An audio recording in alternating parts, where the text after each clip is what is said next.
नमस्कार दोस्तों, स्वागत है आपका अपने YouTube चैनल नॉलेज बीट पर। दोस्तों, जैसा कि आपको पता है, अभी केंद्रीय कर्मचारियों के लिए एक अपडेट आई है। उनकी मांग चल रही थी पेंशन सिस्टम के ऊपर कि हमें पुरानी पेंशन सिस्टम दी जाए, क्योंकि 2004 या 2004 के बाद भर्ती हुए कर्मचारियों को नई पेंशन सिस्टम दी जा रही थी। एनपीएस दिया जा रहा था और उससे पहले 2004 से जो भी पहले कर्मचारी थे उन्हें ओपीएस का लाभ दिया जा रहा था। यानी ओपीएस पुरानी pension system, old pension system हो गई, और एनपीएस था न्यू पेंशन सिस्टम।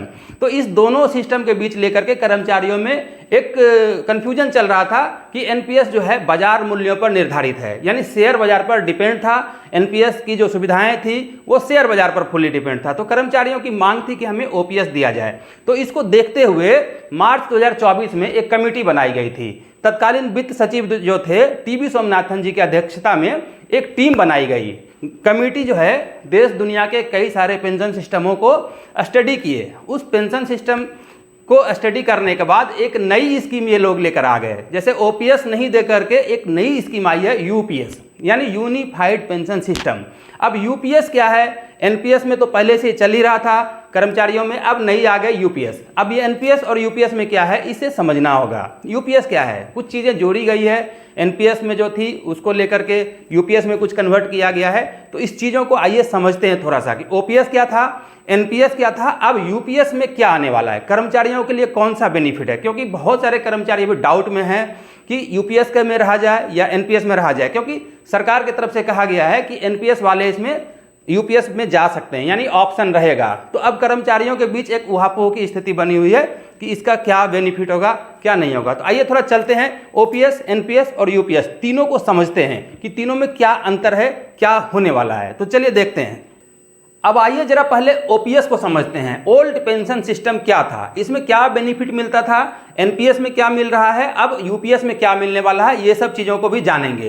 तो ओपीएस यानी पुरानी पेंशन सिस्टम में क्या था, यदि आप 20 साल का सर्विस पूरा कर लेते हैं, कंप्लीट कर लेते हैं, तो पूरे पेंशन के आप हकदार हो जाते थे। तो उसमें क्या होता था, अगर आपकी जो बेसिक है, लास्ट वाली जो बेसिक है, उसमें उसका 50% प्लस डीए कैलकुलेट करके पेंशन डिसाइड कर दिया जाता था। मान लीजिए अगर आपका 50,000 बेसिक था तो 50,000 का 50% क्या हो जाएगा, 25,000 प्लस डीए, ये कैलकुलेट करके पेंशन डिसाइड कर दिया जाता था। उसी तरह से फैमिली पेंशन का क्या था, मूल वेतन का 30%, यानी बेसिक वही हो गई 50,000 का 30% क्या हो जाएगा, 15,000 प्लस डीए, ये फैमिली पेंशन डिसाइड हो जाता था।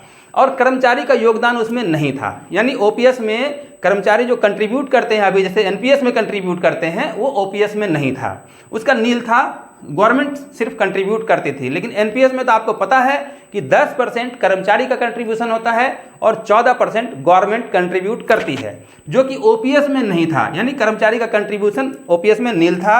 हर 6 महीने में महंगाई के अनुसार डीए में वृद्धि हो जाती थी, वो पेंशनर को भी लाभ मिलता था। इसीलिए ओपीएस को लेकर के डिमांड चल रहा था, हमें ओपीएस दिया जाए, ओपीएस दिया जाए। कई सारे आंदोलन भी हुए थे। तो अब कमेटी नई चीज लेकर के आ गई है, यूपीएस। तो चलिए अब एनपीएस को थोड़ा समझते हैं, उसके बाद चलेंगे यूपीएस की ओर। अब आइए थोड़ा एनपीएस को समझते हैं। एनपीएस जो स्कीम थी वह फुल्ली मार्केट आधारित पेंशन सिस्टम थी। उसमें कर्मचारी का कंट्रीब्यूशन होता था 10% और गवर्नमेंट की तरफ से किया जाता था 14% कंट्रीब्यूशन।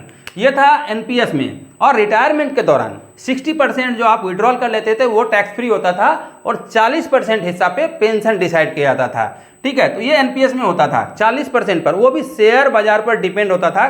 शेयर बाजार अप एंड डाउन जो भी होगा उसके हिसाब से ये आपका पेंशन डिसाइड होगा, यानी एक जोखिम भरा कह लीजिए, इस तरह का ये प्लान था। और 6 महीने के बाद जो डीए प्रोविजन जैसे ओपीएस में था, यानी पुरानी पेंशन सिस्टम में था, वो एनपीएस में नहीं है, नहीं रखा गया है। और ये फुल्ली तरह से बाजार पेंशन आधारित है। अगर शेयर बाजार अप डाउन होगा तो उसके हिसाब से होगा। और इसमें कुछ जो पेंशन का हिस्सा था वो टैक्सेबल भी था, ओपीएस में टैक्सेबल नहीं था। तो इन्हीं सब चीज़ों को लेकर के मांग चल रही थी कि हमें ओपीएस में डाला जाए। तो कमेटी एक नया चीज़ लेकर के आ गई, यूपीएस। अब यूपीएस क्या है, कर्मचारी को इससे कितना बेनिफिट होगा ये तो समय ही बताएगा। तो चलिए अब यूपीएस को जानते हैं कि सरकार की ओर से यूपीएस में क्या क्या कहा जा रहा है, उसमें क्या होगा। तो चलिए यूपीएस को समझते हैं थोड़ा सा। ओपीएस और एनपीएस के बीच जो उहापोह चल रही थी, अब इसके बीच सरकार एक नई पॉलिसी लेकर के आ गई, यूपीएस यानी यूनिफाइड पेंशन स्कीम। इसके बारे में गवर्नमेंट द्वारा कहा जा रहा है कि आने वाले साल यानी 1 अप्रैल 2025 से ये योजना लागू होगी और इसमें राज्य सरकार के कर्मचारियों को भी आने का ऑप्शन होगा। यानी राज्य सरकार के कर्मचारी भी यूपीएस में आना चाहते हैं तो उनके पास ऑप्शन होगा। अब इसकी जो खास बातें सामने आ रही है वो थोड़ा समझिए।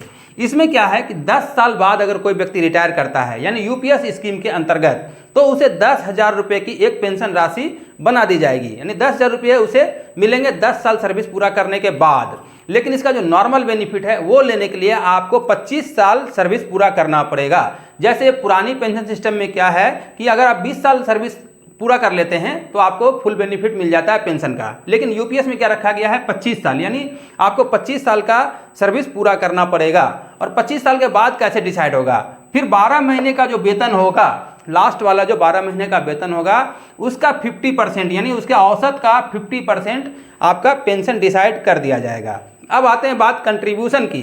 तो जैसे एनपीएस में कर्मचारी का जो कंट्रीब्यूशन होता था यानी कर्मचारी के जो अकाउंट से कटता था वह कटता था 10%। अब वो भी है, यूपीएस में 10% ही है, जैसे एनपीएस में था यूपीएस में भी 10% ही है। लेकिन गवर्नमेंट का जो कंट्रीब्यूशन है वो हो गया अब 18.5% यूपीएस में। एनपीएस में 14% था, यूपीएस में गवर्नमेंट का कहना है कि हम जो अपना कंट्रीब्यूट करेंगे 18.5% करेंगे। और फैमिली पेंशन इसमें 60% है। और इसकी एक बातें आ रही है, ये मार्केट आधारित नहीं है। एनपीएस क्या था, पूरी तरह से शेयर बाजार पर आधारित था पेंशन सिस्टम, और यूपीएस क्या है, शेयर बाजार आधारित नहीं है। तो ये सब चीज़ें ऐड की गई है।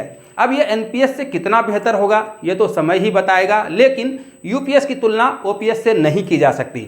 ओपीएस से अगर कोई व्यक्ति तुलना करते हैं यूपीएस की, तो यूपीएस बिल्कुल अलग स्कीम है और ओपीएस बिल्कुल अलग स्कीम है। अब ये समय के साथ ही बताएगा कि यूपीएस कितना बेहतर होगा।